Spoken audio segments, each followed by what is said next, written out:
हर relation आपको कुछ ना कुछ सिखाता है। ये आप पे है कि आप उसमें समझें कि आपको क्या सीखना है।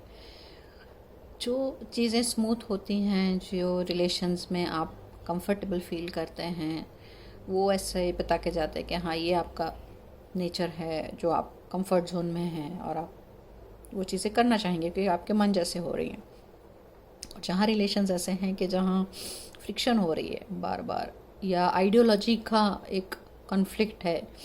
या ड्रीम्स का एक कॉन्फ्लिक्ट है, या नेचर का एक कॉन्फ्लिक्ट है, आप ऐसा समझ लीजिए उसे। तो you are okay, I am okay. यदि ये कॉन्सेप्ट आपने समझ लिया कि हाँ जो चीज़ में आप बिलीव करते हैं वो शायद आपके पर्सपेक्टिव से सही है, पर अगला बंदा यदि किस अलग तरीके से बिहेव कर रहा है तो वो उसका कुछ बिलीफ सिस्टम है जिसके बेसिस पे वो बिलीव कर रहा है। और क्या आप में इतनी फ्लेक्सिबिलिटी है कि आप उस चीज़ को एक्सेप्ट कर सकें, या आप में ये स्किल है कि उस चीज़ को आप कैसे हैंडल कर सकें। ठीक है। और एक ये भी है कि आप उसको कितना महत्व दे रहे हैं और वो आपके लाइफ में कितना सिग्निफिकेंट है। और कई चीज़ मैंने ऐसी देखी हैं जहाँ बहुत क्लोज रिलेशन, जैसे हस्बैंड वाइफ का हो या पेरेंट चाइल्ड का हो, यदि आइडियोलॉजी अलग है, अनफॉर्चुनेटली मोस्टली तो ऐसा है कि यदि आपकी आइडियोलॉजी सेम है तो आपको इश्यूज नहीं आएंगे, but everybody is made with their own experiences, circumstances, past lives, आप उनकी खुद की जो बिलीफ सिस्टम है, और कभी कभी लोगों की जो बिलीफ सिस्टम है वो चेंज हो जाते हैं, ट्रांसफॉर्म हो जाते हैं वो लोग। यदि नहीं पट रही हैं, आपका नहीं जम रहा है वो बंदे से या बंदी से, और उनका बिलीफ सिस्टम अलग ही है, अब उनके स्ट्रेंथ देख लीजिए, उनके वीकनेसेस देख लीजिए। आप जब मोह में बन जाते हैं कि मेरा मेरा बेटा, मेरा पार्टनर ऐसा है, और आपकी जो एक्सपेक्टेशन है कि ये तो ऐसा होना चाहिए, मेरा बेटा है तो ये तो होना ही चाहिए, इतना तो उसको आना ही चाहिए, या आप मोह में भी है कि अरे उसे कुछ हो जाएगा, आगे जाके वो ऐसे ही करेगा तो वो प्रॉब्लम में पड़ेगा, तो मैं उसको सुधार दूँ, मैं उसको संभाल दूँ, मैं उसके लिए कुछ कर दूँ। और ये मेरी सुनता नहीं है। हर पेरेंट अपने बच्चे को कुछ समझाना चाहता है, या थोड़े बड़े होने के बाद में हर बच्चा अपने पेरेंट्स को, जो ओल्ड एज के हैं, उन्हें कुछ समझाना चाहता है, या वो चाहता है कि वो इस तरह से जिएं। यहाँ कॉन्फ्लिक्ट आता है प्रायोरिटीज़ का, नेचर का, टाइमिंग का। तो एक चीज़ समझ के चलनी चाहिए कि जिस युग में हम जिए और जिस युग में हमारे पेरेंट्स जिए, और आज का जो युग है और आज की जो वे ऑफ लिविंग है वो अलग है। तो ज़रूरी नहीं है कि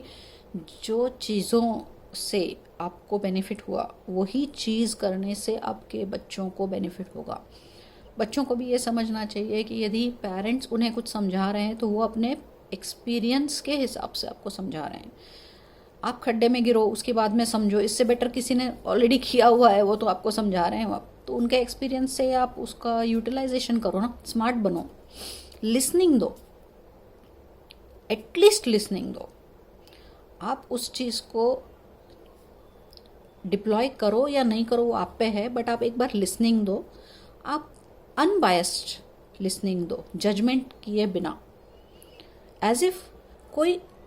अननोन व्यक्ति आपको वो सलाह दे रहा है। यदि वो आपके बारे में ये बोल रहा है तो आप उस चीज़ को, या किसी ने, आप कुछ बुक पढ़ रहे हैं और वो ऑथर ने वहाँ पे लिखा हुआ है और आप उस चीज़ को पढ़ते हो, वैलिडेट, फिर आप उसको वैलिडेट करते हो, बट आप पढ़ते हो पहले, राइट। तो इस तरह से आप लिसनिंग कीजिए। आधी से ज़्यादा प्रॉब्लम सिर्फ लिसनिंग से सॉल्व हो जाते हैं। आप उस चीज़ को एक्चुअली इम्प्लीमेंट करें या नहीं करें, उससे ज़्यादा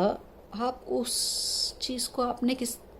तरह से, किस समझ से सुना, ठीक है। सामने वाले को आपने वो एक कंफर्ट दिया कि हाँ मैंने ये चीज़ सुनी, मैं इस पे विचार ज़रूर करूँगा और या करूँगी।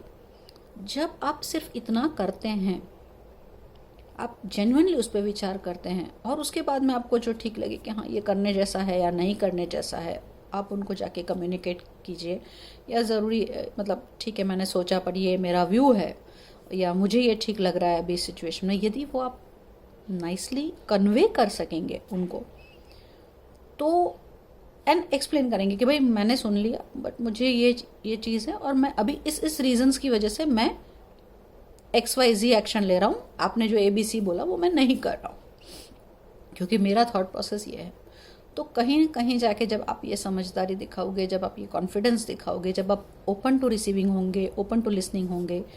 तो सामने वाला व्यक्ति भी, इफ़ ही और she is not very possessive and not gone into that, मोह बंधे नहीं हैं और वो भी समझदार हैं, क्योंकि समझदार हैं इसीलिए वो आपको शायद समझाना, कुछ आपको सलाह दे रहे हैं। तो जब वो भी आप लिसनिंग करोगे, आप जब उनको लिसनिंग करोगे और आप जब रिसीविंग में होंगे, तो जिस टाइम पे आप उनको शेयर करोगे ना, तो possibility of opening up to listening to you also opens up, और वो रिलेशन में मधुरता लाएगा। और फिर बाद में एक्चुअली आप वो चीज़ शायद वो एग्री भी कर ले कि हाँ आप जो बोल रहे करना वो ज़्यादा बेटर है से। ये रिश्तों की मधुरता बढ़ाता है। This is a way to handle relations. यदि ऐसा लगे कि हर बार वो जो बोल रहे हैं वही आप कर लेते हैं और फिर बाद में पछताना पड़ता है, या आप उन्होंने शायद बहुत अच्छे विचारों से या उनके तजुर्बे से आपको कुछ सलाह दी है, बट वो, और आपने इम्प्लीमेंट भी की है, बट वो नहीं उसका रिजल्ट आ रहा है फॉर XYZ रीज़न, शायद आपने ठीक से इम्प्लीमेंट नहीं किया, या शायद आपके परिस्थिति में वो चीज़ नहीं ठीक नहीं बैठती है, आपके अनुभव से आपको जब पता लगा, तो उसके बाद में भी जब आप कम्युनिकेट करते हो कि ये पास्ट एक्सपीरियंस का जो ये है, देखिए कि ये सिचुएशन में ऐसा हुआ था, ये हमने, और उस टाइम पे आप हमने वर्ड यूज़ कीजिए, ये मत कहिए कि आपने बोला था इसके लिए मैंने किया, नहीं, क्योंकि जब आप कर रहे हो तो वो करने के टाइम पे जवाबदारी आपकी बनती है, क्योंकि आपने वो एक्सेप्ट किया है, वो डिसीजन लेके। बहुत स्लाइट सेकंड्स का डिफरेंस है, बट किसी ने बोला चलो रास्ता क्रॉस करो और आप कर रहे हो, तो बेसिकली आपने उसका सुना है, आपने उस चीज़ को प्रोसेस किया है, आपने उस चीज़ को एग्री किया है, और तभी आपका पाँव उठा है रोड क्रॉस करने के लिए। और उस टाइम पे मतलब सपोज रोड क्रॉस करते टाइम पे कहीं गाड़ी आ गई और आपको लगा अरे ये तो गलत हो गया, राइट, तो पाँव उठाने का निर्णय आपका था, आप उन पे ब्लेम नहीं कर सकते जिसने आपको सलाह दी। और ये बेसिक क्लैरिटी जब आप में है तो आपके बहुत, I think 70-80% of the relationship problems will get resolve. Listening openly, receiving to listening, giving it a genuine listening and understanding of what the other person wants to say, then evaluating that thought, and then after evaluating, communicating your evaluation कि आपने क्या evaluate किया उस चीज़ को बंदे के साथ में, and then knowing कि मैं ये decision ले रहा हूँ, ये मेरा decision है, ये करने का नहीं करने का।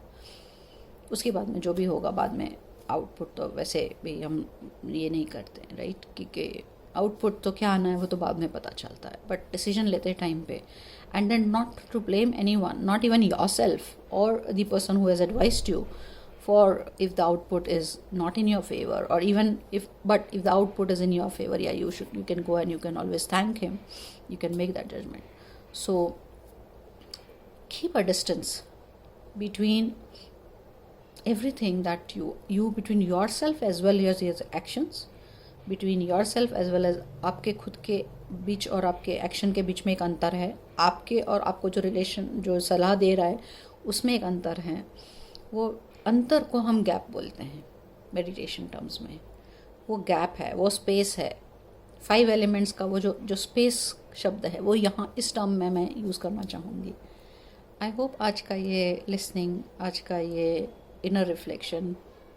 हम सबके जीवन में बहुत आनंद लाए, हम सबके जीवन को और ब्यूटीफुल बनाए। Thank you.